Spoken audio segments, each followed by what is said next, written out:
नमस्कार दोस्तों, मैं अनुपम मिश्रा आप सभी का स्वागत करता हूं आपके अपने YouTube चैनल फौजी ड्रीम्स में। दोस्तों आज हम इस वीडियो के माध्यम से बात करने वाले हैं एसएससी जीडी 2023-24 वैकेंसी के बारे में, जिसमें मैं आपको बताऊंगा कि जो इसका पढ़ने का तरीका क्या है और किस तरीके से आप पेपर को सॉल्व करें जो आपका टाइम भी बचे और आप अच्छा स्कोर कर पाएँ। दोस्तों इसके लिए सबसे ज़्यादा जरूरी है कि आप जो अभी से प्रैक्टिस कर रहे हैं उसको लगातार जारी रखें, क्योंकि आपकी प्रैक्टिस ही आपको उस लेवल तक आपको ले जाएगी जहां पर आपको सफलता मिलने के चांस ज़्यादा रहते हैं। दोस्तों सबसे पहले मैं आपको बताना चाहूँगा कि इसका जो सिलेबस है वो क्या है। दोस्तों सबसे पहले जीएस जो कि 20 क्वेश्चन और 40 नंबर का, उसके बाद reasoning 20 question 40 number, math 20 question 40 number, Hindi और इंग्लिश एक ऑप्शनल है जो 20 क्वेश्चन 40 नंबर का। इसमें मैं बताना चाहूँगा कि जो हिंदी है वो आपका डिपेंड करता है कि आप हिंदी में एग्ज़ाम देना चाहते हैं या फिर इंग्लिश देना चाहते हैं, जो इसका पार्ट है उसमें। उसके बाद दोस्तों सबसे पहले होता क्या है कि वहाँ पर ये नहीं पता रहता कि सबसे पहले हिंदी आएगा या रीजनिंग आएगा या मैथ आएगा या जीएस आएगा। लेकिन मोस्टली जहाँ तक मुझे याद है, मैंने भी जो एग्ज़ाम 2018 में दिया था, तो सबसे पहले जो सीबीटी एग्ज़ाम होता है, दोस्तों बता दूं, सीबीटी मतलब कंप्यूटर बेस्ड एग्ज़ाम। मैं उन लोगों को बताना चाहूँगा जिन्होंने आज इस एग्ज़ाम को पहली बार दे रहे हैं, तो उनको यही सजेस्ट करूँगा कि एक बार वो कोई ऑनलाइन एग्ज़ाम जो कि मोबाइल फ़ोन के माध्यम से या फिर लैपटॉप के माध्यम से देने का प्रयास करते रहें। क्योंकि अगर आप प्रैक्टिस सेट सॉल्व करेंगे तो आपकी वहाँ पर स्पीड हो जाएगी, लेकिन कंप्यूटर पर हो सकता है कोई नया हो जिसके लिए सीबीटी एग्ज़ाम उसको टफ लगे। तो एक कोशिश करें कि कंप्यूटर पर अपने एग्ज़ाम को दें। तो दोस्तों जो इसमें होता है क्या है कि सबसे पहले जहाँ तक मुझे याद है कि जीएस आता है। जीएस के 20 क्वेश्चन आने के बाद फिर रीजनिंग, उसके बाद मैथ, लास्ट में हिंदी इंग्लिश होता है। हिंदी इंग्लिश में से आपको एक सेलेक्ट करके करना होता है। दोस्तों आपको माइनस मार्किंग के बारे में बताना चाहूँगा फिर से कि हर एक सही उत्तर के 2 नंबर मिलेंगे और वही गलत हो जाने पर उसका आधा अंक काट लिया जाएगा।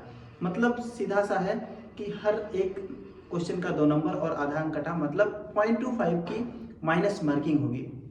दोस्तों माइनस मार्किंग हर एक परीक्षा के लिए बहुत ही ज़्यादा अहम रोल रखती है। और बात करें जीडी की, तो इसमें होता है क्या, नॉर्मलाइजेशन स्कोर भी मिलता है। नॉर्मलाइजेशन क्या होता है, जैसे डिपेंड करता है कि आपका एग्ज़ाम किस तिथि को था और कैसा रहा, कितने लोगों ने उसको आसानी से पेपर को हल किया। इस सभी को देखते हुए एक नॉर्मलाइजेशन किया जाता है। क्योंकि हर एक दिन का जो एग्ज़ाम होता है एक जैसा नहीं होता है। किसी दिन टफ, किसी दिन इजी, किसी दिन टफ, किसी दिन इजी। लोग मतलब ऐसा अपनी प्रतिक्रिया देते रहते हैं, क्योंकि जो जो देने वाला होता है, जो परीक्षार्थी होता है, वो अपने एग्ज़ाम के बारे में हर एक सोशल मीडिया के माध्यम से उसको बताता है कि मैंने इतने क्वेश्चन किया था, आज की डेट का कठिन आया, अगले डेट का कठिन आया। इसको ध्यान में रखते हुए जो ये पॉलिसी नॉर्मलाइजेशन की, ये पॉलिसी लगातार चलती आ रही है। इसमें होता है क्या है, जैसे आपने अगर 80 क्वेश्चन किए हैं और 80 में से आपकी एक्यूरेसी अच्छी है, मतलब 90% या फिर 70 to 80%, तो आपको नॉर्मलाइजेशन में प्रॉफिट होगा। मतलब आपको जैसे 10 से 12 नंबर बढ़ सकते हैं। लेकिन वही आपने अगर 80 में से 40 क्वेश्चन सही किए हैं और 40 गलत कर दिए हैं, तो आपके नंबर बढ़ने के चांस बहुत कम रहते हैं। तो दोस्तों ध्यान रखें कि जब आप क्वेश्चन को सॉल्व कर रहे हैं तो कोशिश करें कि ज़्यादा से ज़्यादा रिस्क ना लें, क्योंकि अगर आप ज़्यादा रिस्क लेंगे तो वहाँ पर आपका लॉस हो सकता है।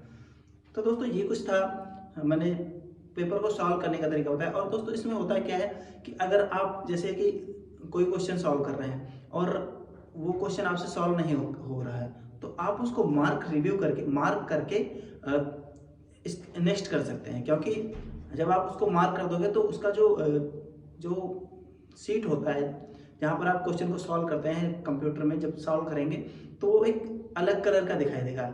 जिससे टिक वाला ग्रीन हो जाता है और छोड़ने वाला रेड होता है, मार्क करने वाला कुछ ब्लू होता है। वो डिपेंड करता है वो कैसे उसने सेट किया है। तो मार्क जरूर करें और कोशिश करें जो क्वेश्चन फंस रहा है उसको छोड़ें, जो इजी क्वेश्चन है उनको पहले करें। क्योंकि अगर आप किसी भी क्वेश्चन में अटके रहोगे तो आपको बहुत ज़्यादा टाइम लग जाएगा और जिससे आप आखिरी क्वेश्चन पर नहीं पहुंच पाओगे। दोस्तों परीक्षा के बाद ही आपका तय करता है कि आप फिजिकल के लिए एलिजिबल होंगे या नहीं होंगे। तो इसलिए जो एग्ज़ाम है उसको अच्छे से दें। और कुछ लोग बोल रहे हैं कौन कौन सी किताबों से पढ़ें। दोस्तों एक मैंने कम्युनिटी में पोस्ट डाला था जिसमें हमने RS अग्रवाल या SD यादव या ऐसी कोई जो मैथ की बुक है बेस्ट है। और रीजनिंग के लिए आप अरिहंत की, किरण की किताब ले सकते हैं। और मैथ तो मैंने आपको बताया, लेकिन दोस्त किताब लेने से कुछ नहीं होता। अगर आप प्रैक्टिस टाइम टू टाइम करते रहेंगे तो आपका स्कोर अच्छा होगा। साथ ही साथ दोस्त प्रैक्टिस सेट को सॉल्व करें, और जो ऑनलाइन एग्ज़ाम है, चाहे RWA हो, चाहे कोई भी हो, उसको आप कंटिन्यू सॉल्व करते रहें। ऐसा करने से आपकी स्पीड मेंटेन होगी। दोस्तों जो हिंदी है, हिंदी तो मैंने नालंदा की किताब से पढ़ी थी। वो थोड़ा टफ हाई लेवल का है, लेकिन फिर भी आप अरिहंत या नालंदा या किरण कोई भी प्रकाशन की किताब से पढ़ सकते हैं। और GS के लिए तो आपको बहुत ही ज़्यादा मेहनत करनी पड़ेगी। और साथ ही साथ दोस्तों करंट अफेयर्स देखना ना भूलें, क्योंकि हर एक परीक्षा में आजकल करंट अफेयर्स के क्वेश्चन काफ़ी ज़्यादा पूछे जा रहे हैं। 5-6 क्वेश्चन तो करंट अफेयर्स के आते हैं। तो दोस्तों आज के इस वीडियो में इतना ही। मिलते हैं एक नई जानकारी के साथ एक नए वीडियो में। तब तक के लिए जय हिंद, जय भारत।